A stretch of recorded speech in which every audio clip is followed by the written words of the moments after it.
All right. Hello, everyone. We'll just give it a minute to get started. Thanks for coming in.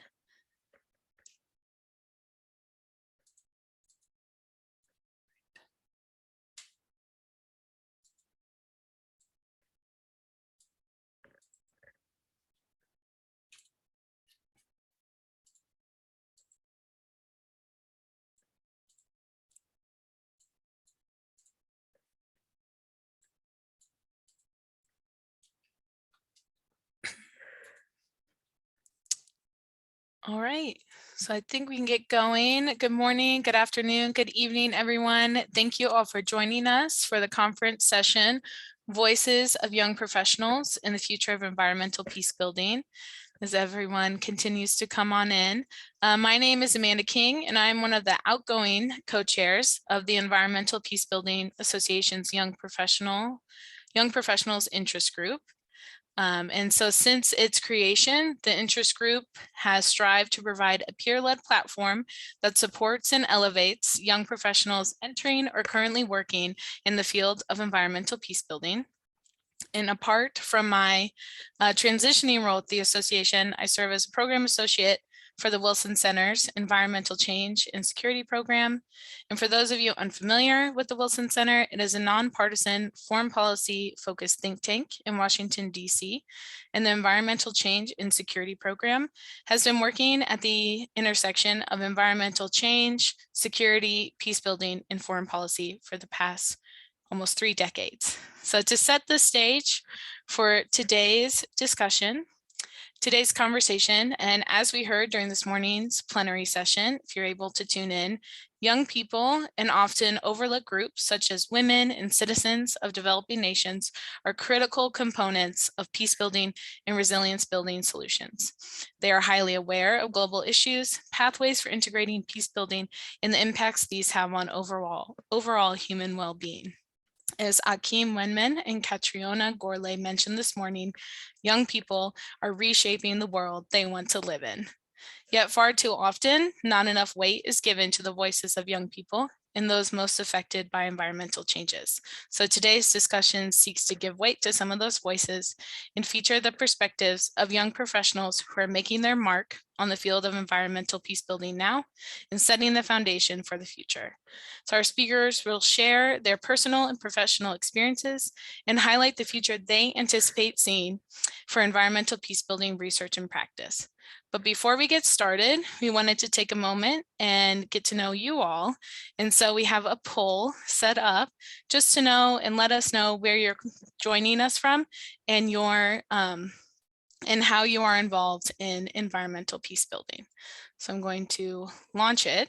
And you just want to take a few seconds to answer the questions. And while you answer the poll, let me mention that by registering and participating in this event, you agree to abide by the NPAC's anti-discrimination, harassment, and retaliation policy. Harassment is in every form is unacceptable, and more information about the policy can be found in the chat. Great, I love it. I can see all the moving parts of the poll. It's working. So I'll just give it another few seconds. And we have more and more people joining.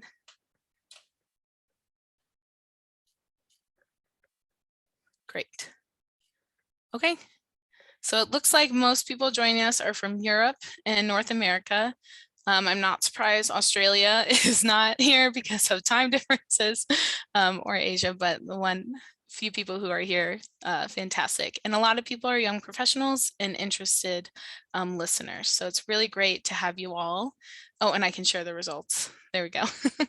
So you see who's all here. And we're really happy to have you all join us. Okay, and so today's session will start with a moderated discussion with our speakers, and then we'll reserve about the last 20 minutes or so for Q&A. So please feel free to chat your questions at any point in the discussion via the Zoom chat function, or depending on time and the number of questions we receive, you can also hold them until the end and raise your hand to ask your question. We only ask that when you submit or share your question, please indicate your name and affiliation and keep it pretty brief. So we thank you again for joining us today to hear insights on young professional engagement and environmental peace building. We have a great discussion lined up for you all. So to start, I'd like each of the panelists just to take a few minutes to share your experiences with environmental peace building, especially hearing from each of you, what does it mean to be an environmental peace builder? And so first we'll hear from Ambreen Ben Shmuel. Ambreen is a PhD candidate in sociology at the Hebrew University of Jerusalem and a research fellow at the Truman Research Institute for the Advancement of Peace. Her research explores transboundary environmental cooperation and conflict contexts and looking at this from both an organizational and intersectional perspectives. So Ambreen, go ahead, the floor is yours. Thank you so much, and thank you to all of you who are joining from so many different places. So I initially came into this area of work after almost a decade of work and participation in grassroots conflict resolution initiatives between Israelis and Palestinians. And I was concerned for the environmental impacts of conflict and interested in the growing environmental activism in Israel. And as I was beginning my PhD, I sought to blend my areas of experience and research and interest, which brought me into environmental peace building. My research explores, among other things, the way that different demographics, including young professionals, participate in environmental peace building initiatives in Israel, Jordan, and Palestine. In my work, I look at this across a number of different areas, including educational initiatives, technological projects, scientific collaboration, cross-border community engagement, strategic vision casting, and environmental advocacy and activism. To address the question, what does it mean to be an environmental peace builder? I want to problematize this for a second, because many young professionals in Israel, Palestine, and Jordan wouldn't call themselves this for a few main reasons. First, there's the stigma of labeling yourself with the word peace, as in the Israel-Palestine Jordan context that I research. Peace seems either like a long-lost dream that was briefly present in the Oslo period and is now gone, or peace processes are considered steps that have asymmetrically benefited Israel while harming Palestinians and further embedding the occupation. And while in popular understanding, disproportionately benefiting Israel compared to Jordan. Thus, in light of this, there are different social and political contexts in which Israelis, Jordanians, and Palestinians operate with different levels of social censure or acceptance to cross-border cooperation of any kind, environmental or otherwise. And also in light of my previous points, in Israel, it's more acceptable to be involved in peace initiatives at grassroots or at other levels. So it's more likely people from this sociological majority culture have the ability to identify and work in this area of peace or environmental peace building without the same social or political censure that Palestinians or Jordanians face. That said, while there are some Israelis working in peace-building organizations, there are many more in other civil society initiatives aimed at addressing other types of social inequality that also are willing to participate or partner in cross-border environmental projects.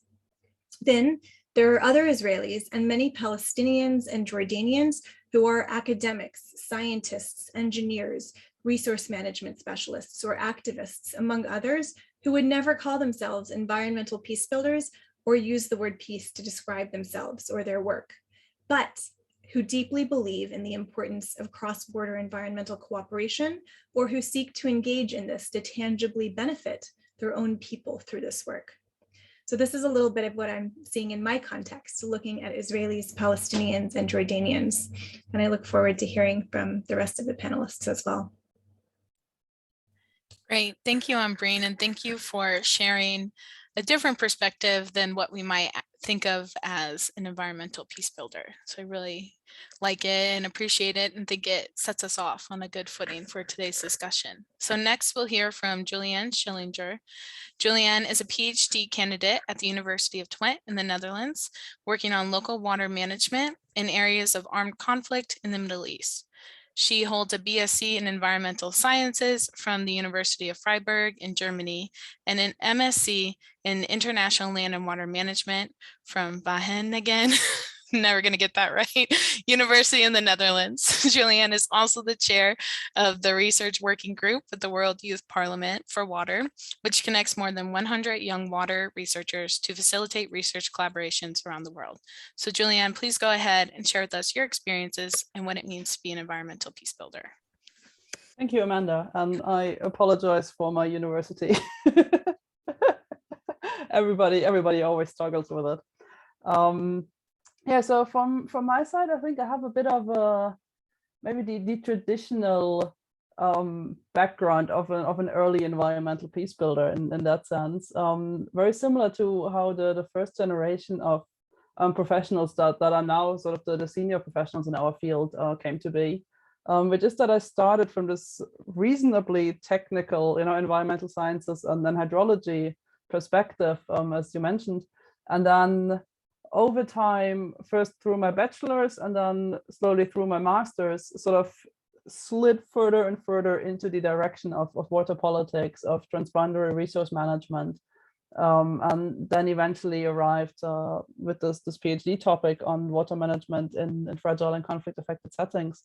And so for me, what happened was that I just came across topics that I thought were very interesting. The first time I was just doing the bachelor's in a random lecture where somebody mentioned, hey, there is this political element to water management in the Middle East, and specifically mentioned the Israeli-Palestinian conflict. And I was just sitting there somewhere, far in the back, as you do as a bachelor student. I figured, hey, this sounds really, really interesting, and I would love to learn more about it. And so I guess in that sense, I started my environmental peace building journey in very, very similar area to Ambreen. And so my first real on the ground experience was for my master thesis, which was on water governance and climate adaptation in the West Bank, which was very, very interesting, but also had a lot of kind of self-taught figuring out on the way elements, because none of my lectures during the bachelor's, during the master's really actively dealt with issues of peace and security. And so when I realized that this is a topic that I'm interested in, I started looking for other options to learn about resource conflicts, about security aspects of the environment. And that's when I came across the MOOC that NPAX, before it was NPAX in that sense, offered. And kind of that's where it all started for me. Like all of a sudden, things made sense to me. And it was clear that there are other people working on similar issues, and people really thinking about concepts, about sort of deeper sociological issues, about political issues, all of those things that I figured kind of exist, but somehow were never really made explicit in a lot of the lectures that I had at university. So in that sense, for me, kind of being an environmental peace builder is mainly being part of this community. Ambreen already mentioned that there are quite some people who don't really see themselves or wouldn't label themselves as peace builder or environmental peace builder. And it's actually, funny enough, something similar in the very narrow field that I'm working in now. And I recall talking to different people working for humanitarian organizations, especially in the preparation for this conference or for the session that I organized this morning. And so I was asking them, hey, would you be interested in joining me for a session at the Environmental Peace Building Conference? And they were like, why environmental peace building? We don't do peace building. We're humanitarian people. Would we even be welcome there? So it's a bit this issue that I think we'll go more into detail later, where it's a big term, but at the same time it's kind of a small term, and we're not yet sure what environmental peace building really means. But it is, as I said, for me, it's a community. And maybe a point to end on is an experience I had 3 years ago, time flies, just before the first environmental peace building conference, which was when I went to the US consulate to apply for my visa for the US. And so I had to obviously present them with the invitation letter from the conference. And the clerk looked at it and was like, environmental peace building. That sounds like you picked basically the two most important, but also most complicated issues that we have at the moment. I was standing, I was like, yeah, I guess.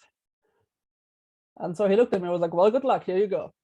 And I think that is pretty much the crux of it. We have this massive issue. All the environmental crisis we have at the moment on the one hand, all of the security issues we have on the other hand.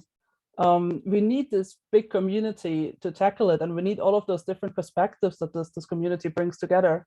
And so even if we might not feel like environmental peace builders at the beginning or in our own right, I think everybody brings this very small piece to an overall mission that we have as a community, of building a peaceful society, safeguarding the environment, safeguarding human livelihoods.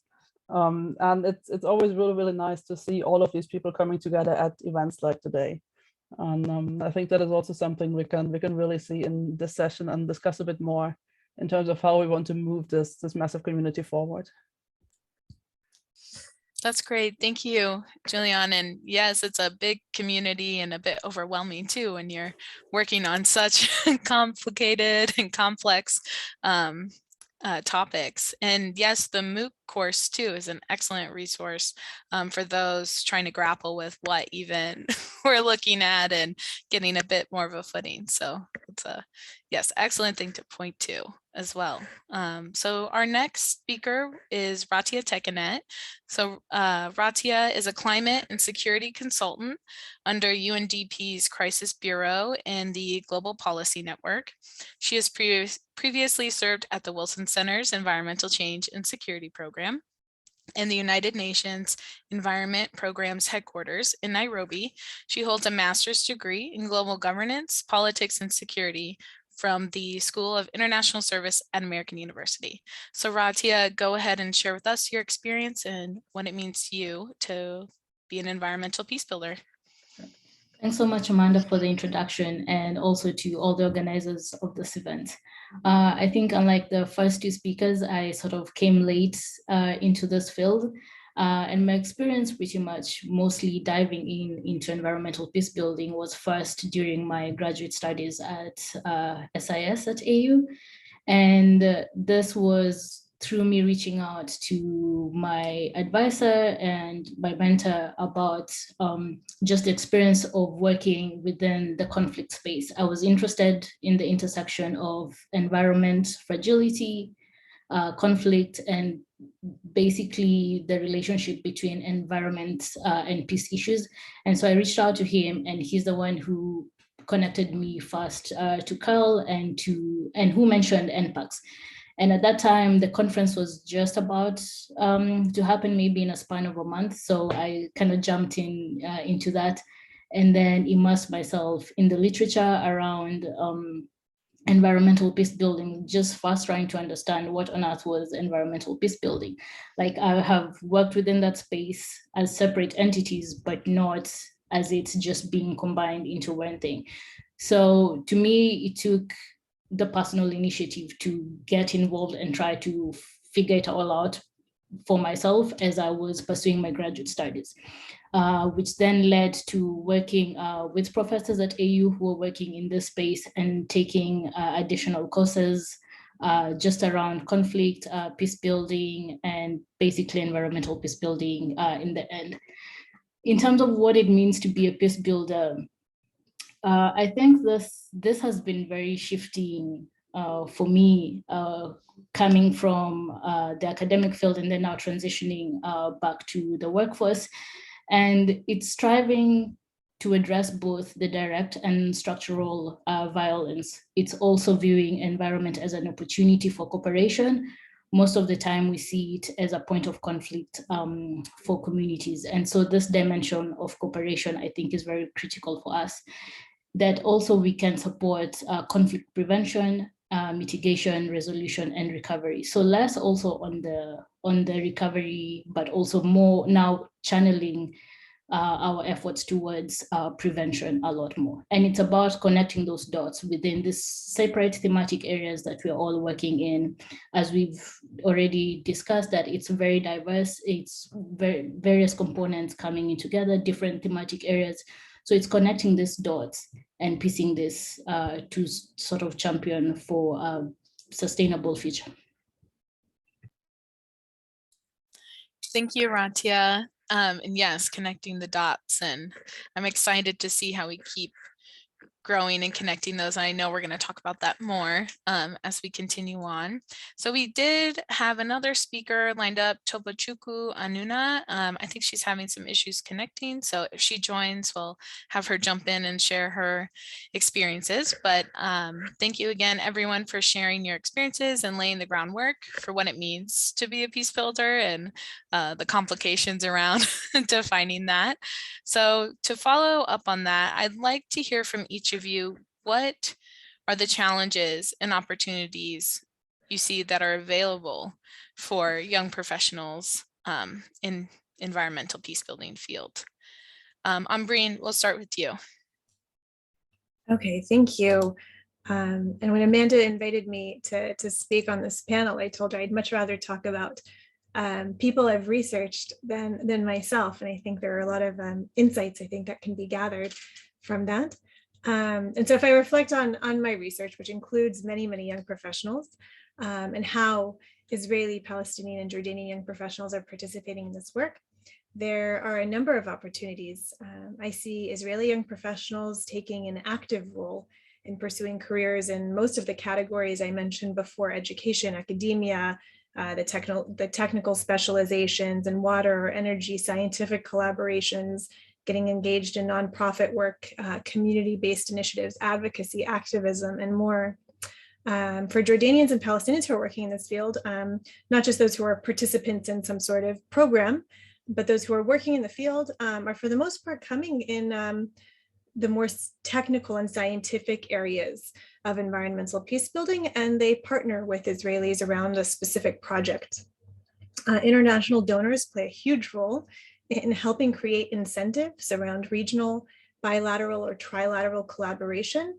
And this entails exposure to new research methods, the opportunity to link with internationally renowned institutions as part of a project in order to obtain funding and to benefit either all the local communities who are involved or the most marginalized of the communities through the research and collaboration.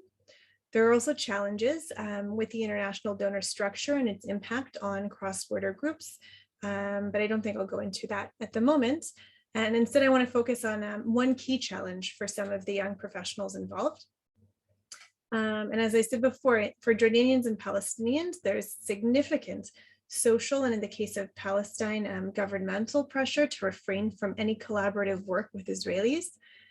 When starting their careers or when people are early in their career trajectory, Palestinian and Jordanian young professionals risk future job security if they engage in this work.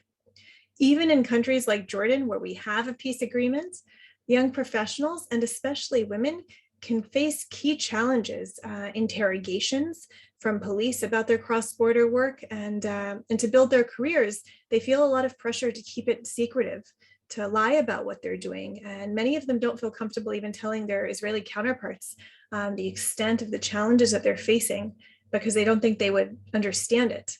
And so I would argue that when we're doing research or we're working with cross-border communities, it's important to consider how programs can support young professionals who might want to be involved in this work, but who are also risking a lot to do so. So considering the unique needs of the particular demographics, not just along the lines of larger identity categories like race or nationality or gender, but also where the demographic might be in their career and potential implications for their involvement is worthy of consideration for both researchers and practitioners in the field.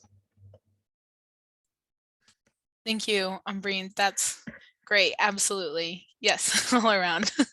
So Julianne, the same question. What are the challenges and opportunities available to young professionals in environmental peace building?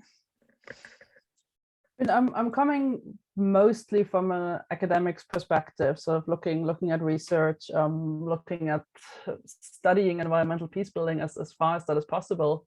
And I think that is indeed sort of the first big issue that we already saw just in everybody introducing themselves.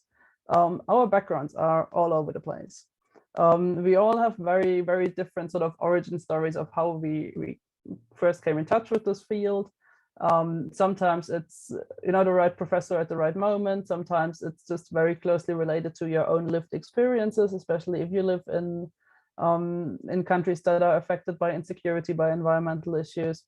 And so we don't really have this one way of getting involved with environmental peace building. And instead, a lot of it is kind of up to you as a young professional to figure out. And I think it's one of the things where the Young Professionals Interest Group has done a good job so far, just trying to show those different ways of how to get involved. And I think NPEX as an organization also has quite a role to play in this, to basically make it more transparent in how you can really get involved professionally in environmental peace building.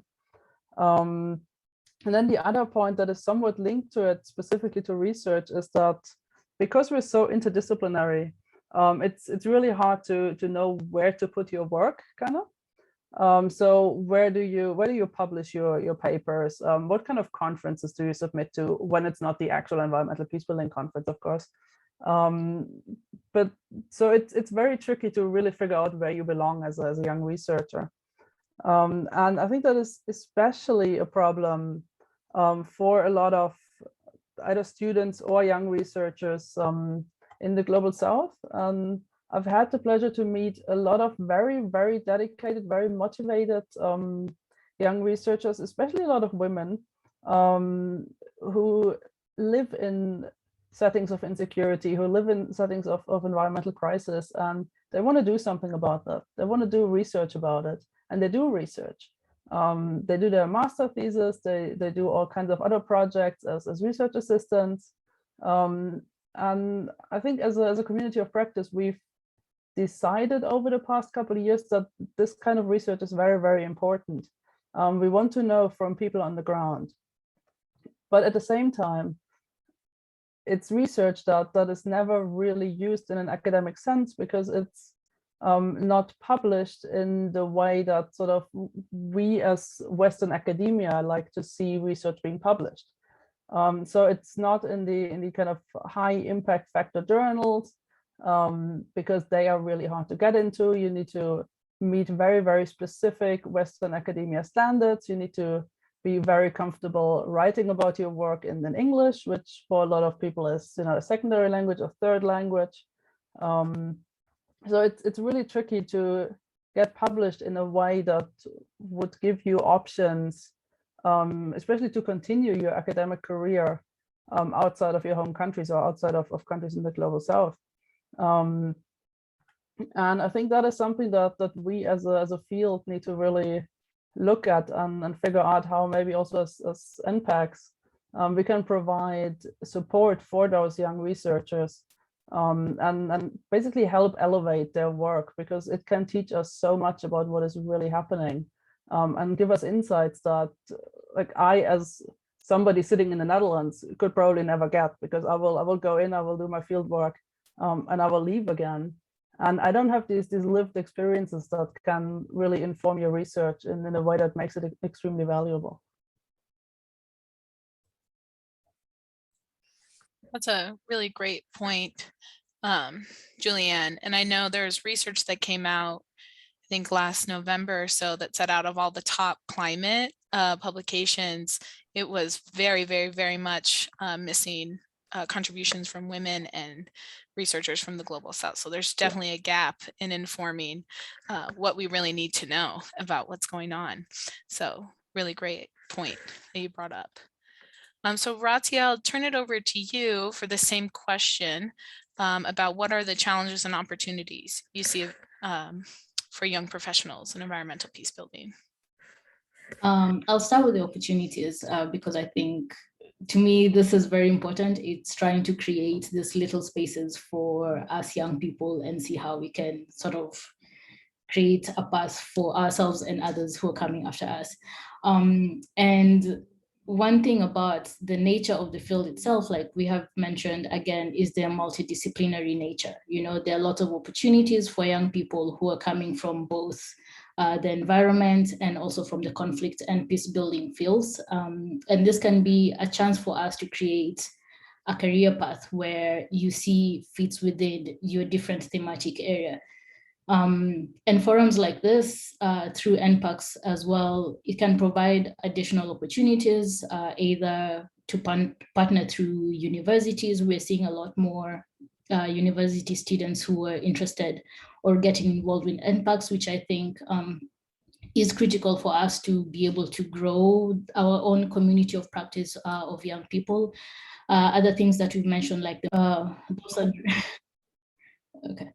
MOOCs are really great, and we've discussed that, and I think many of us have utilized that as a form of learning.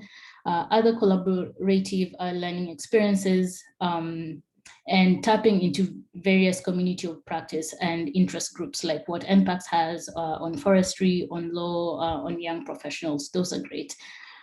Institution-wise as well, for example, UNDP and the Climate Security Mechanism have a Trello board that is full of wealth of resources in terms of their work in this field. And I think that's an avenue where you can be able to interact with some of the literature and learn more.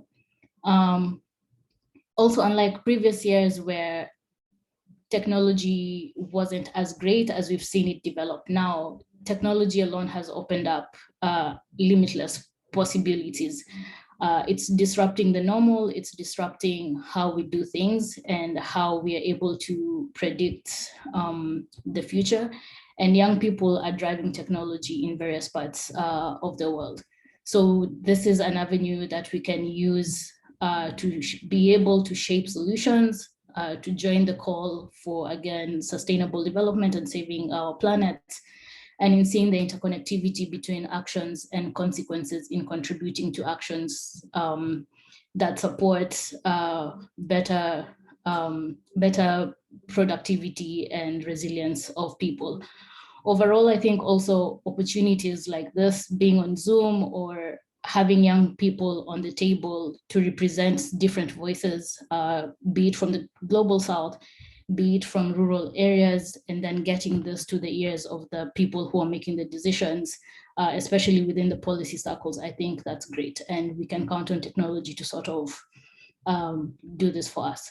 On the flip side, when you're talking about challenges, again, there's a digital divide. Then this is a reality for most of us. When we move outside of the urban areas, there are so many people who are left out. You know, internet connection does not work for everyone equally. And so we still have that gap that we need to find a way to be able to represent them. People with disabilities, again, we still find that this is a gap that we're leaving out of our discussions, and some of the spaces are not provided for them. So I think this is one thing that we all need to consider. And in terms of representation as well, there's a lack of diverse voices. We've talked about this, of women, of indigenous people, and we need to be able to get through this. The new white paper on environmental peace building has tried to sort of represent a lot of diverse authors. I think there's a representation of about 150 authors, all from different regional parts. And this is one step towards the right direction, but we need to see more, and we need to see more young people in these spaces. So I think it can be either way. There's of course a lot of challenges, and there's equally a lot more opportunities, but we just need to be able to merge this in a way that works and create spaces for young people, not just who are in the urban northern parts, industrialized parts, but also remember that we are still leaving out a big portion of representative. Thank you, Ratia. And you get to my next question I wanted to ask, but also I really like that you brought up the point about technology and Zoom, and I did not mean to pause the recording, so sorry about that. But it's amazing that we're able to still have this conference and still talk and have people from all over the world join, time zone dependent, and it's really really moving things forward, and still has people having some issues connecting and that, but I think the more we realize that, the better we can be. So to follow up on what you mentioned, Ratia, and to everyone else too, what can we do about representation of women, Indigenous communities, and people from the Global South in environmental peace building research and practice? And Ratia, if you have anything else to add, I'll start with you. Yeah, sure. I was just thinking about this in terms of localizing our approach. I think for the most part, we have been a top-down focused in our responses, in our actions. And I think we really need to go down to the community levels. Again, a lot of these communities have been practicing conservation, have been conserving the environment, have been resilient to the effects of climate change and managing the risks surrounding them for decades on. And this is an area that we can tap to. We can tap into the local knowledge of people, but we have to be able to work within those localized community spaces as much as we are able to do at the high level part of decision-making table. Folks can add as well. Yeah, so I'll throw it to Ambreen for that question. And I see quickly Tobuchuku has entered, so we'll go through this question and then we'll have her kind of give us some more background. So go ahead, Ambreen. Yeah, thank you so much, and for the points that you raised as well, Ratia. I think in the interest of time, I'll focus on women. And for those of you who weren't able to join the role of gender and environmental peace building panel earlier today, I spoke a little bit there, but there were also many panelists who were addressing it from different perspectives, and it was very insightful. I think there are two main things that I'll touch on briefly. First, where are women in general in terms of participants in environmental peace building or particular beneficiaries of programs? And second, where are the young professional women who work in this field? When it comes to where women are participating, I see in the Israel-Palestine-Jordan context that they're mostly involved in educational projects, community-based initiatives, and various types of advocacy and activism. Israeli women are very prevalent in all of these areas of work, and there are a lot of Palestinian and Jordanian women in community-based initiatives, more so than some of the other categories I've mentioned. There are far fewer women across the board involved in the technological projects and the scientific collaboration. Particularly with the pandemic, which I think is another important issue that we actually haven't discussed much, community-based initiatives and also educational work, but really the community work where you're bringing cross-border communities together for some sort of trainings or work on joint environmental projects. These are the programs that have suffered the most, and this is also the area where we see the most women. So while I'm drawing on early insights from my research, it seems that this is the area where we see that women were most impacted, especially over the course of the pandemic, that the areas where women were most involved were also the most impacted. When it comes to young professional women, because of the social and political context in which there's more social pressure and stigma for Palestinians and Jordanians to be involved in this work, we don't see many Palestinian or Jordanian women. There are more Palestinian and Jordanian men who are involved in this work than women. There are Palestinian Jordanian women who are more involved in some of the advocacy, activism, and community-based work. But many of them also discuss the social consequences that they face, the challenges around this, whether and how much longer they can withstand social pressure, and whether or not they wish to risk this early in their careers.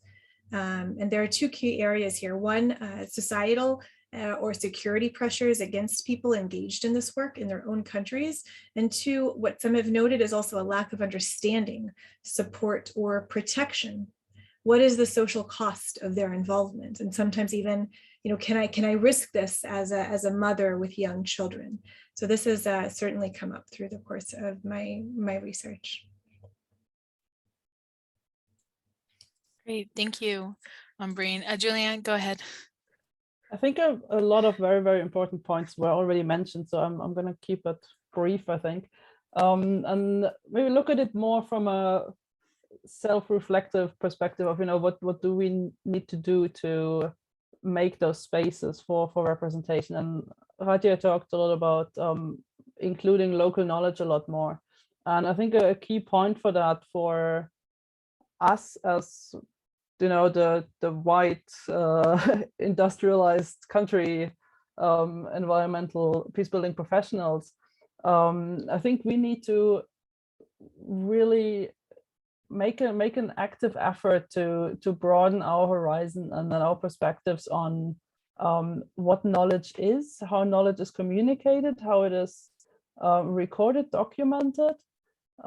Because I think right now we're still at a point where a lot of the communication and dissemination of knowledge it's in written documents, you know, it's in white papers, it's in reports, it's in journal articles.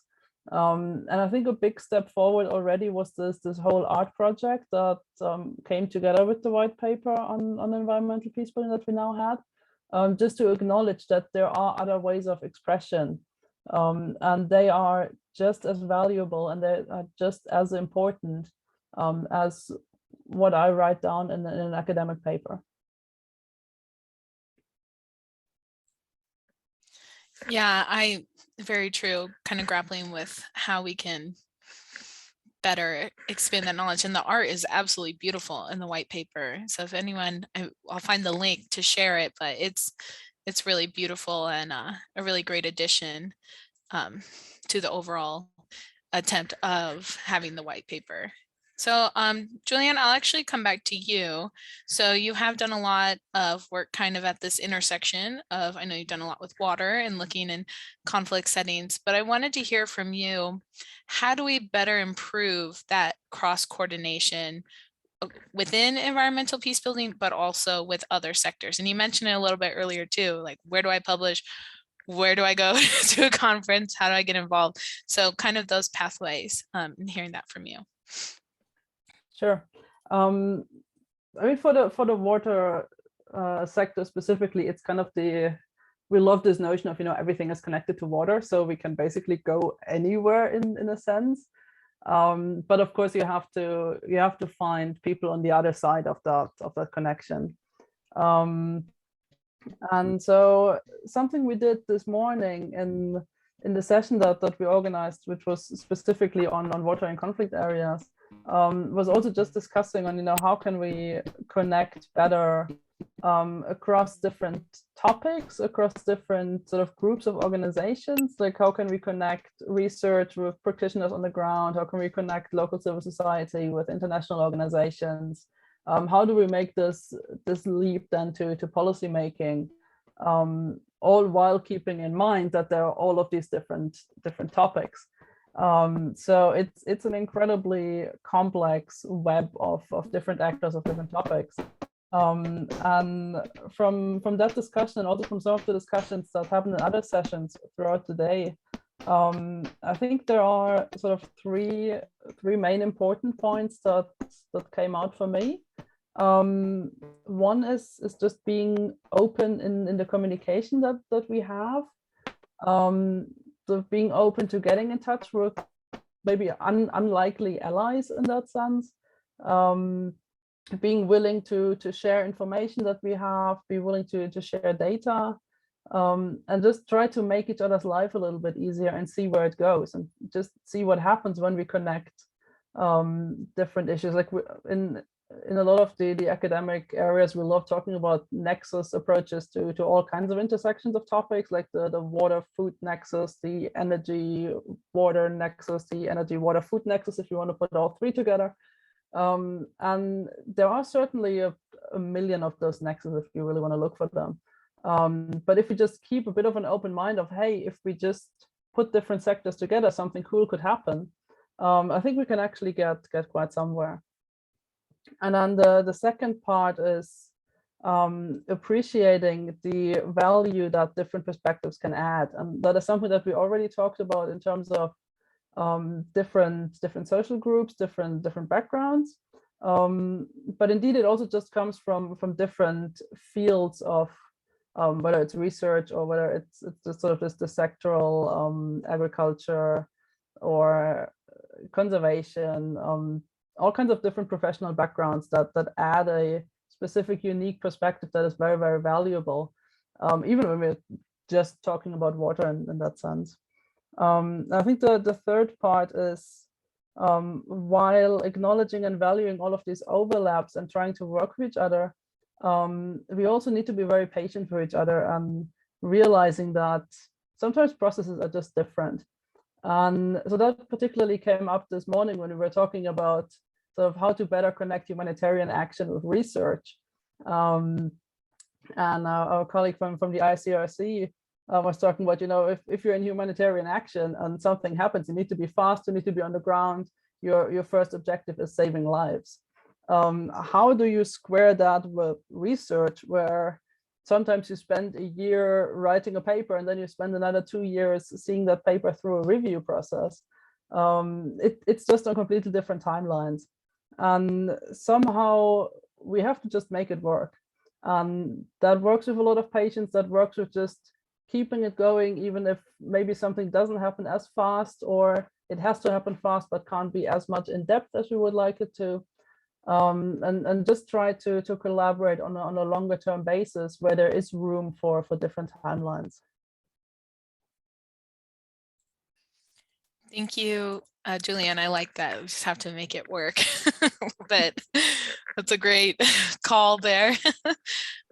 So Ambreen, question for you. So this morning, and Julianne kind of talked about it, and you did as well. I liked how you talked about intersectionality earlier this morning too, and looking at lived experience and bringing in the different background and looking at the context of where you're working. But Ambreen, you mentioned it a little bit too, looking at women as peace builders. So I wanted to hear from you, how and where are young professionals in environmental peace building involved?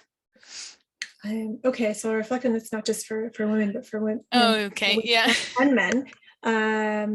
And so I'd like to raise a few different points that I did earlier in this session around young professionals' involvement. And in my field of sociology, we have Carl Mannheim, who articulated a theory of sociological generations, in which he argued that generations are not biological, but historical and sociological, where youth are shaped by the experiences of their present much more than their parents or previous generations, creating new sociological generations.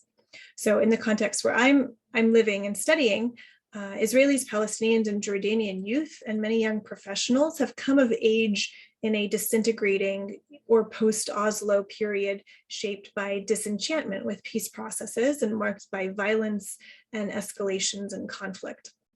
Some early insights from my research point to the different approaches that younger professionals experience compared to more senior professionals, both because of A, the sociological generation that they're a part of due to their shared youth and conflict experiences, and also B, because many of the young professionals who are involved in this work have also participated in immersive and transformative cross-border programming, linking environmental and people-to-people initiatives. These two aspects have shaped the way that they see the world, environmental cooperation, and it's led to a number of differences between these younger and more senior professionals who do not share the two previously mentioned experiences in the same way. So this manifests itself in a few key areas, including leadership styles, motivations, goals, and values.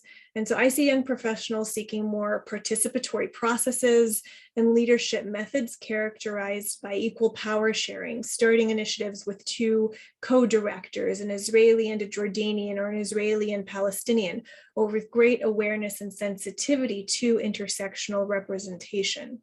Compared to more senior leadership structures that seek to add diversity components and representation to their work, a lot of the younger professionals are starting their partnerships and projects in this way. And my research isn't prescriptive. I'm not trying to say that one approach is better than the other. I'm just drawing out some of the differences that I'm seeing. And a lot of these younger professionals in this work, they're also involved in challenging organizations to be more inclusive and diverse.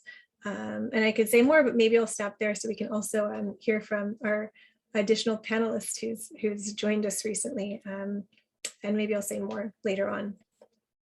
Yeah, I think Tobuchukwu did join and then dropped off. I think she's experiencing what we talked about earlier, the bandwidth issues and connecting to Zoom. She was on for a second and then left, but I'm still communicating with her to see if she can rejoin again, because we'd definitely like to hear from her in her perspective. Umbreen, you can continue on if you like, or I can continue with Ratia. So I guess just briefly, I'll add like a few of the differences and maybe some of the motivations that I'm seeing, some different patterns and ways of working. And then I can answer more in the Q&A if people are interested, or you can follow my work in the future. When I'm looking at some of the more senior and young professionals that I've interviewed over the course of my work, a lot of the senior professionals are articulating humanitarian motivations for their work, or what one Israeli senior professionals called enlightened self-interest. And many Palestinians articulate this in terms of benefiting their people, while Jordanians also say this, but they also focus on practical benefit, the different social political contexts. They're also looking for advancement in their careers. They don't just have to focus on, you know, benefiting their people in the conflict in order to be involved in this sort of work. But younger professionals who are involved as a group, they're much more political in the way that they articulate their motivations. They've often said that they're seeking to benefit the environment, but from a justice-oriented point of view. Or others have framed it as being, you know, they want to be more active in social change, and this is the way that they're doing so. Or another person I interviewed talked about the way they want to be linked to the zeitgeist of this era, and the progressive movement and the ecological movement. And these all play a role in their motivations in their cross-border work. And in terms of the ways that they're working, like I said, a lot of the younger professionals are framing it in terms of social change, of challenging power relations, of taking a stand, of being provocative and being challenging. And the more senior professionals in this work are a bit more measured and pragmatic. And they note the importance of actually not being too political or too inflammatory, because this can harm the many partners that you have to work with in cross-border cooperation, like the military, for example, that you need the military's involvement in some capacity in getting permits or in crossing borders to do different sorts of projects. So those are a few of the key ways. Great, thank you, Umbreen. And so Ratia, I'm going to turn it over to you and hear from your experience in research. What does environmental peace building look like for young professionals in fragile and conflict affected settings? Thanks, Amanda. And I'd like to change this just slightly a little bit, since I do not come from a fragile or conflict affected country or context, but I do work in this space. So again, my experiences are very, very vast and very different compared to people who have their lived experiences from there. But saying that, again, for me, it's also advocating, like I said, for more of the community-based bottom-up approaches and lived experiences of people who are coming from this region. There is a wealth of knowledge just based from my research. I think doing my capstone research for my graduate studies, looking at the Lake Chad Basin. And the Lake Chad Basin is one region that is very sensitive to climate and has a lot of variability in terms of climate, but people have been adjusting and adapting to this way of life for decades on. And so going in as a practitioner is also learning how have they been able to do it and conserve the little that they have to, one, build their capacity and again be able to sustain themselves for long periods where they do not have any water and there's periods of endless drought. It's working again in partnership with local institutions and local organizations that have a better understanding of what their community needs are and then also for, as an outsider, getting the buy-in and getting the local communities to accept the efforts that you're going to do there and be able to get that understanding. And most of all, I think, again, it's about community cooperation for solidarity of purpose. We have the SDGs. Again, they've had their challenges, but they've shown us that common solutions to common problems with a shared vision can be able to help us address some of these very complex challenges. And I guess the field, again, environmental peace building in these regions can be able to tap into this. We already have the communities there. We have some of these tools. I know someone in the comments in the chat talked about social media. We do have crowdsourcing and crowdfunding, and the citizen science, again, that we can be able to utilize in these spaces. And we have people in these places who are now working with knowledge institutions and who are working with research institutions to sort of bring a different lens and highlight some of the issues that they're working on in their own simple way, and be able now to magnify this on a bigger scale and sort of get the public and get the decision makers to take a different focus on these regions. Thank you, Ratia. And yes, bringing it a little bit of a different context. Thank you for reshaping the question accordingly. So before we go into our next question, I wanted to remind the audience to please continue to share your questions in the chat, or once we go to Q&A, you can also raise your hand and we will answer them. So, let's see, Tobachuku is trying to join again, so we'll see. Hopefully it works this time. But I want to pose to all of you, kind of looking ahead, what do you see the environmental peace building field looking like in the next 10 years? What might that vision kind of look like? I know 10 years a little far away. But Ratia, actually, I'll start with you on that one. Okay, I apologize for the background noise on my side, but just to jump on your question, I think we have some positive vibrations that are happening. Just coming from earlier sessions this morning, we are seeing research is changing. Not until very recently, we didn't have a conceptual framework of what environmental peace building was, and this has shifted. We've seen now we're starting to define this. We are seeing the research take a different form again, also going more localized, having more voices in based on the research. We're seeing more proactive monitoring and an evaluation of projects and of the work that's happening on the ground. So I think within the next 10 years, we will be having a different phase of what environmental peace building is. Hopefully, the young people, we will be able to have lots more opportunities on the table to be able to also just present our work. There's a lot of us here who are doing research on the ground and who are doing really great work, either in the field. And this is something that we need to champion a lot more. I know there's talks about the journal for environmental peace building, and it will be great to see this come to light and see young people get published here. I know publishing is an issue, and just getting our work on the table has been very difficult for most of us. So having such a platform where we can easily be able to share what we're finding on the ground, being able to show the impact through the evaluations, I think that will be a great dimension for peace building. Great, thank you, Ratian. And Tobachuku, I see you there. Hope you're able to hear us, hopefully. If you want to unmute yourself, you can see. Maybe.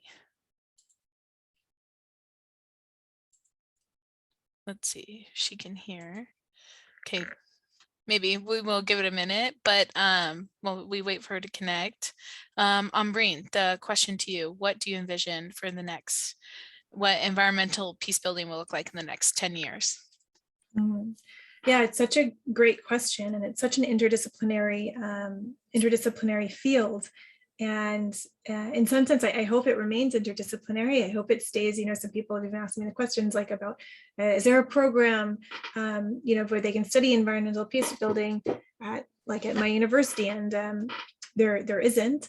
I know, and this is kind of developing in some areas, but I think that it maintains its value in being interdisciplinary. I know I really benefit a lot coming into this field as a sociologist and as an organizational scholar as well. And I'm looking and understanding so much from the other practitioners and academics who are involved from many, many different perspectives.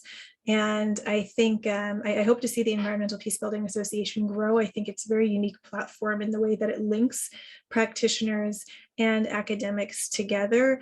And I think there's a lot of mutual information, because a lot of times research comes from fields, at least in the social sciences, where we're studying communities, we're working with people, and it's nice to be in conversation with other practitioners. And so I think that has so much value. And also it respects different types of knowledge and opportunity than we might find in maybe very rigid sorts of disciplines that some of us might come from as well.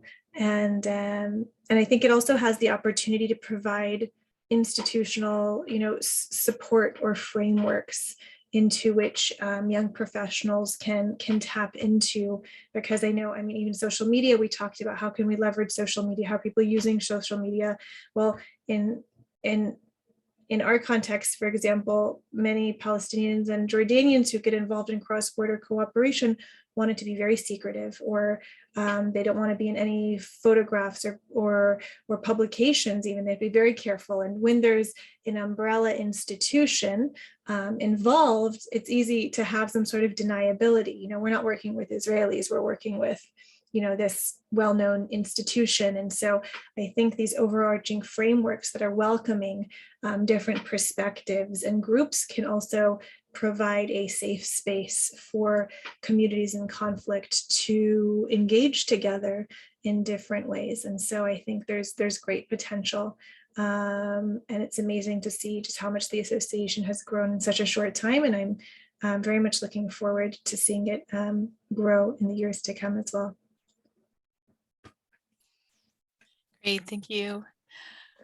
Breen, yes, the growth of the association is incredible. And I see the chat, there's a lot of things being shared of different programs. And I know the education group is trying to compile some different courses or studies, and those are rapidly developing as well. So make sure to check out the chat too, everyone. And so Julianne, I'll turn to you for what the future of environmental peace building might look like. I think it's very interesting because we have the chance to sort of really watch as the field kind of matures now. Even though environmental peace building as such has been around for quite a while now, and there are people who have been working on environmental peace building topics for quite a while, although maybe not under that term.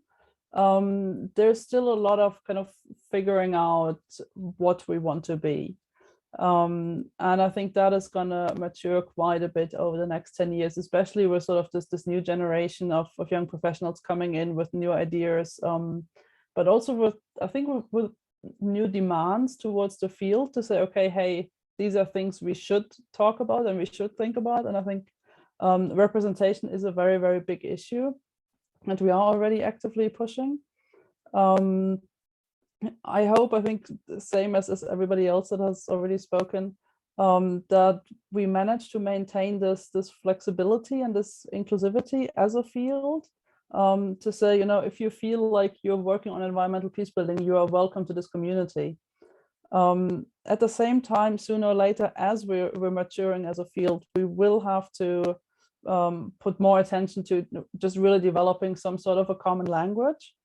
Because we need to understand each other. We need to know what we're talking about, and to a certain extent, that is sort of the academic coming in again. If we don't use the same language, it's going to be really hard to to draw sort of lessons from experience to build this kind of evidence base that a lot of this conference is about. So making sure that we know what everybody else is doing is very important. And I think the challenge is for environmental peacebuilding as a field and NPACs as an organization is going to be that we're kind of going in 3 different directions at the same time. Like we have this local turn that we as young professionals, I think, really want to continue working on the ground, working in communities, empowering local peace builders to do their own work. And I really think we need to continue that. On the other hand, there's this whole sort of high level advocacy of trying to get multilateral platforms involved in the environmental peacebuilding narrative, to get national governments to accept that environmental peacebuilding is an issue they need to deal with. And so really trying to get into the higher echelons of different United Nations bodies and all those sort of big places. And then the third thing that we really need to do, and I think this session is a big part of it, is just looking inward and reflecting on the issues that we have as a field, which is indeed, as I already said, representation. It's issues of collaboration, of how do we frame ourselves, what are ethical considerations that we have when we work in environmental peacebuilding. And so these are questions where I think we need to be quite critical with what we've done over the past couple of years already and how we want to get sort of to this point 10 years in the future where hopefully we're doing better. With regards to one sort of dimension of representation, what I did very much notice, especially over the past 2 days with all the different sessions and looking at young professionals speaking all over the place, is I have the idea the future of environmental peacebuilding is very much female. We've had a lot of young women speak up. I mean, this entire panel is female. We could discuss whether we're breaking conventions on gender representation here. But I have the idea there are so many young women who really, really want to step up and create this environmental peacebuilding community. And I'm really looking forward to just see that happening. Yes, an all-women panel today.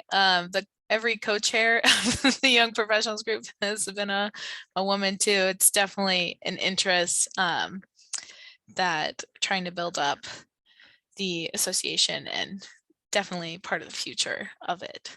Okay, so I think Tobuchukwu, she keeps joining and I think disconnecting. So if we're able to have her connected for a while, definitely ask her some questions. And to the audience, please share your questions in the chat and we'll answer them now. We'll have some time for Q&A. So if you have questions, feel free to put them in the chat or raise your hand and we will go ahead and answer them. I think, okay, let's see.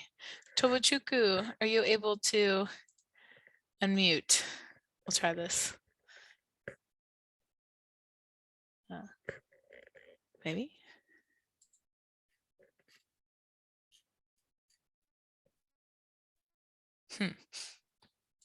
Not hearing her.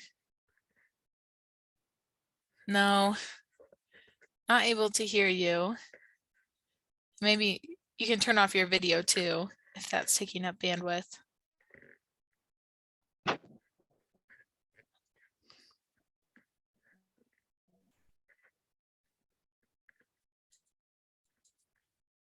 You can give that a second. But as everyone turns in or submits some questions, I do have a question for our panel. Okay. Oh, maybe. Here we go.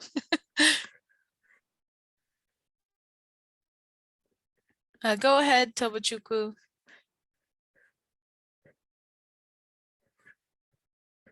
Maybe here. The anticipation of Zoom. Okay.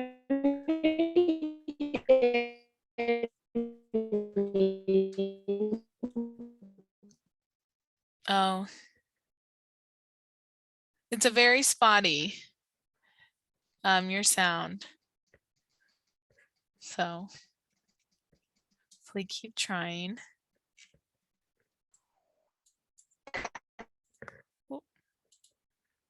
Okay, I think we lost her. But for all of you, we'll see if she can join again. But want to hear from you. What advice do you have for other young professionals that might be interested in environmental peace building? And also, what advice do you have for senior professionals in environmental peace building? So think about that for a moment. And Ambreen, I'll actually start with you. Whenever you're ready, you can let it simmer for a second too. It's such a good question. And I think for younger professionals, just, also based off of what I'm seeing in my context, I mean, specialize in what you love, regardless of what it's called. And then you can use that very skill set and those interests to engage in different types of cross-border cooperation. There are many different types of cooperation, and I think they're all important. And I think based on people's context, it's important to consider your context. It's important to consider the cost and respect that. I've met a lot of people who would like to be involved, but the cost is just too high for them. And it's something we also have to respect from our colleagues on other sides of a cross-border and conflict divide, while also trying to learn why and how people are disengaging, and how we can try and accommodate people's needs and make them feel safe in this work. And I encourage people that if they feel like they can't engage because of their conflict context, because of something that's happening, share these needs. A number of people I've interviewed, like they've disengaged and they haven't felt able to articulate why they've disengaged. And so I think if people feel safe, sharing that, I think organizations are interested in hearing and trying to meet the needs of different professionals who are involved in the work. And I think one of the reasons it's important for people to share these and articulate these needs is not only for themselves, but also for others. Like if they're experiencing this, it's very likely that other people are experiencing similar challenges in the field. For senior professionals, I think it's important to pay attention to what I'm seeing as kind of competing discourses between how environmental peace building maybe should be done. And I'd say engage it, let young professionals try it their way, or allocate resources for this, because senior professionals are often the ones holding opportunities and resources. And I'd encourage people to consider how different motivations and ideals can shape the work moving forward, how both senior and young professionals, different ways of working and different ways of thinking can mutually inform and benefit one another. And also, and for senior professionals to consider how key challenges that young professionals are articulating can be accommodated and integrated into a new way of working moving forward. That's great. Thank you, Ambreen. Julianne, over to you. I think for me, the key recommendation is just very, very aggressive networking and aggressive socializing at events like this. We have this community, and we have a lot of resources. I mean, all the young professionals that are here in this call right now, you found at least the association and you found this conference, so you're already doing a lot of things right. Don't let go. Like this network of young professionals, but also of senior professionals, can provide so much guidance, ideas, resources that can help. And I think it's incredibly valuable for us as we figure out where we fit in sort of in professional life and just in life in general, as young professionals. At the same time, it goes both ways, right? So for young professionals, we really want and need this guidance and this networking, but it can't happen without senior professionals actually stepping up and providing those opportunities. that is, for example, just participating in those kind of networking events that YPIG has been organizing in the past, and to just go towards young professionals and say, hey, if you need assistance, if you need anything, write me an email, send me a message, and then actually following through with it, of course. And personally, I've experienced that as working really, really well within the NPACS community, especially sort of within the water community within NPACS. And sort of Clara already asked in the question kind of what kind of skill or mentor helped to get where you are today. And we have, of course, the mentorship program within NPACS, but I have the idea for me, it was just a lot of different people who did sort of individual things every now and then. And sometimes it's just the openness of reading my email and then forwarding my email to somebody else who can help. Just to help building that network and make the network grow so that we can make sure that environmental peace building is still here in 10, 20, 50 years when we go through a couple of generations of young and then senior professionals. Fantastic. Thank you, Julianne. And yes, instructions for everyone interested in joining the Young Professionals group or getting more involved and hearing more. There's a lot going on in the chat around that. Ratia, over to you. What advice do you have for young professionals interested in environmental peace building? What advice do you have for senior professionals in environmental peace building? And in the chat, Claire Summers, one of the other outgoing co-chairs of YPIG, threw in what skill or mentor has helped you get to where you are today. And if you want to share any education or experiences you recommend young professionals might want to look to. Sure. I agree with both Ambreen and Julianne here. I'll start with the senior professionals because I think just being more senior, having worked in this field for a little bit longer, I think that they also need to be willing to listen to young voices. We do have a different perspective of how we do things, which sometimes deviates from what the norm has always been, and being receptive to these new ideas and new way of learning, of tackling issues. I think it's good. It might not necessarily always be the best channel, but also just being willing to listen, sit back and listen the same way we weren't like meant to be able to take a backseat and listen to us when we're speaking. I think we should also just require the same when it comes to senior professionals. And I think also just for them is creating those spaces for us, whether it's in public forums, just giving the opportunity to the more junior professionals to share their knowledge. I think that creates the steps that we need. For the young professionals, one thing I like to say is also make an effort to create the opportunities for yourself. Immerse yourself in the community of practice. If it's such a forum where you've interacted with people who you find are interesting or who shared information that you're interested in, follow up, because those opportunities, you never know what can amount to that. Online, Twitter and LinkedIn are great resources. I think like for my professional Twitter, I follow organizations and people who I'm really interested in and engage in conversations like that, because these are quick messages. You can be able to shoot someone a message and find more information just based off that.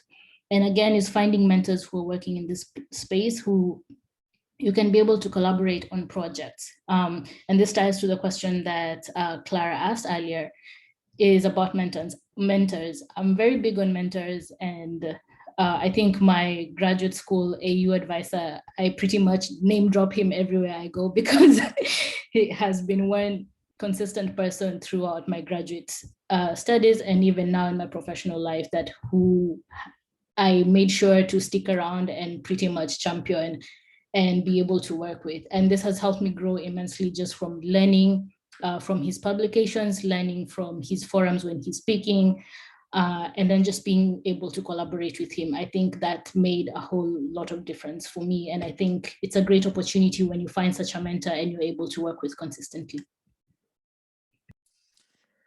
Rati, I think you just inadvertently advertised for our session on Friday on mentorship that we're hosting to kind of look at how can we better have mentorship in the association, pathways for that. You know, what we've talked about too, how can young professionals, you know, find those mentorship opportunities and be a good mentee, but also have the more senior level professionals be a great mentor and advice for that. Here, I'm going to put the link in the chat. So thanks, Rati, you did free advertisement there. So Ambreen, I wanted to go to you if you had any other thoughts to Claire's question about mentorship and different educational opportunities. Oh, maybe Tobochuku, if we can hear you. It's not really coming through for me.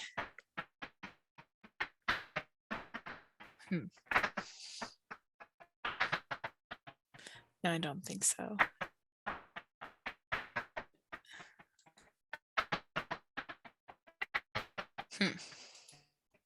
We just have to do a separate interview with Yeah, Tobochuku at I think some we'll have point to and just find publish that so everybody can get to meet her. Yeah, exactly. Exactly. If you want to go ahead, Ambreen. Okay, yes, I would also love to hear from her. Maybe afterwards we can do a separate interview with her and attach this to the video of the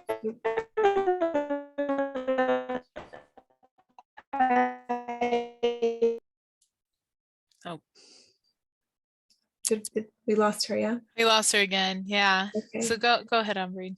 I would say, I guess, echoing what other people have said, get involved in communities, whether it's the Environmental Peacebuilding Association or other professional practitioner communities within your context. I think it's important to ask for the support you want and to be there and be part of different initiatives, helping create, you know, research groups or communities of practice if there aren't any. You know, if we have the bandwidth for Zoom, which, you know, we can't assume, obviously, as we've seen here today, you know, if we do have it, it's a great way to be connected to people across, you know, across borders and time zones and all of it. And I mean, the Environmental Peacebuilding Association, I saw so many people asking questions in the chat. I think it's a great place to get involved and to contribute of your time and your efforts. And I think in terms of skills or qualities, I mean, I would say just be persistent. And I think, you know, being a young professional, there are challenges that you face. And I think, you know, if you're not accepted to speak in a conference or to, you have papers, you know, just try again. You know, it's kind of, they say it as a game, like it's just part of the game, that you don't get all of the opportunities that you hope for, and just, you know, keep trying and link with other people. I think that's the most important thing is creating a network of people. And I see people, you know, dropping LinkedIn and other things here. And so I think it's really wonderful. And for people, I think most people here are young professionals. I didn't see any senior professionals on our poll, which is interesting. But how many senior professionals attended the Young Professionals Interest Group panel? But you know, get involved, create the communities that you want for yourselves. And the Environmental Peacebuilding Association, as I think Sharon said, it's a great place to, you know, for people across demographics to get involved and find ways to be engaged with others. Yeah, thank you, Ambreen. Well, luckily it's recorded and available afterwards, so anyone can access it, access our conversation today, which is great. So thank you, everyone. And we only have a few minutes left. So I just wanted to give each of you the opportunity to share any final messages you have around what holistic and inclusive representation in the environmental peacebuilding field may look like. Your thoughts on it, what you envision, final takeaways. And so let me see. Ambreen, if you want to start, turn it over to you. Sure, I guess I'll also pose this as a question. It's something I'm wrestling with in my work. It came up earlier in the role of gender in environmental peace building, is how do we operationalize intersectionality in environmental peace building. And since intersectional identities are really important to me in the work that I'm doing and how I'm trying to do my analysis and the demographics that I'm trying to include in what I'm doing, it's not so much as a inspiration, it's more of a question also for myself that I'm trying to think about, and I encourage other people to think with me or think about it in your own research. How can you include diverse perspectives? And I think together these voices enrich and better help us contextualize and understand the communities that we're working with, the communities that we're studying, the communities that we're seeking to benefit collectively. And so I think that would be my final thought. It's also a question to myself. How do we make this work more inclusive, and how do we operationalize this concept of inclusivity from a practitioner or a research perspective? That's great. Yes, the intersectionality, I think, is a huge thing we're going to have to really consider as we go forward in the field. Julianne, over to you. I think it's also more of a challenge to ourselves than sort of a real statement or message. But I think I really want to see sort of how we can use technology to make this holistic representation happen. I mean, now we've already seen that just putting everything on Zoom is not the be all end all, obviously. So kind of what are different options? What are technologies that maybe came up over the past couple of years? What are lessons we've learned from the pandemic and connecting with people that we can carry forward and see how we can improve representation in events itself, but also just generally in making environmental peace building more accessible. And that can be linked to data sharing, to sharing sort of all of this evidence base that we are now apparently creating from this conference, to make sure that just the access to that information is available to anybody who wants it. Absolutely. More accessible, and learning how we've navigated the past months and months of the pandemic and how we can keep that connectivity and keep improving and keep growing. Really like it. Ratia, over to you. I'd like to echo what Ollie Brown said yesterday in the plenary session, that we need environmental peace building to be more inclusive, self-aware, advocate for political leadership, and for environment and peace to be embedded in policy frameworks. And I think the pioneers before us have the capability to create such spaces for us, but we also need to be able to build the momentum ourselves, is to be able to continue some of those things. I think we need to be more focused on rights-based approaches in our work, in our research, that takes everyone into consideration, so that we are leaving no one behind. We are not leaving a certain demographic or a certain population of people behind who we might as well, represent in our work. So I think there is a lot ahead for us to sort of navigate and figure out how we're going to do. We've sort of started in the right direction.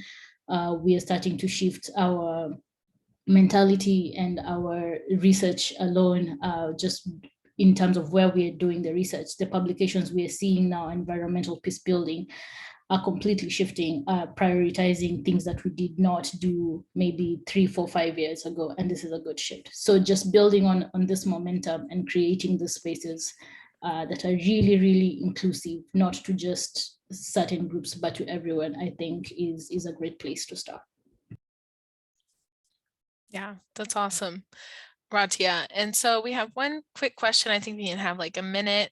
If anyone wants to answer it from Marie Schellens. How can we as young interest group have a direct impact for peace in the planet?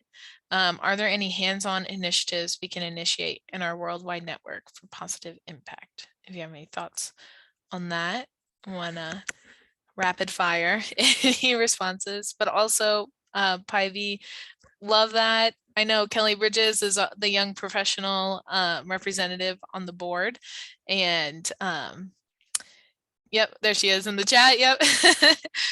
But definitely wouldn't hurt probably to have a few more young professionals represented in those positions.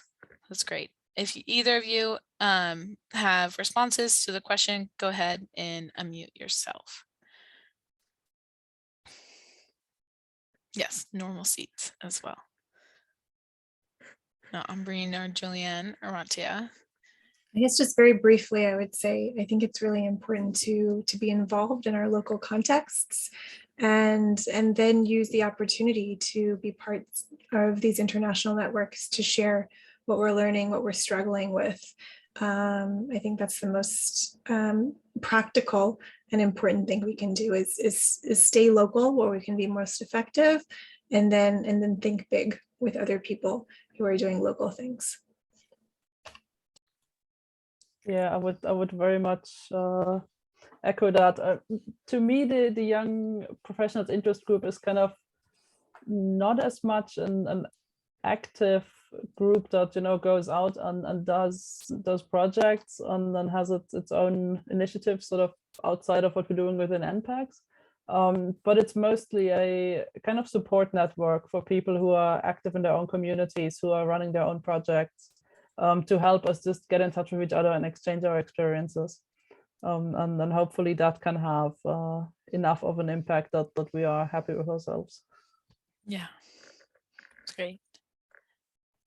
All right, Ratia, did you have any last comments No. before we wrap up?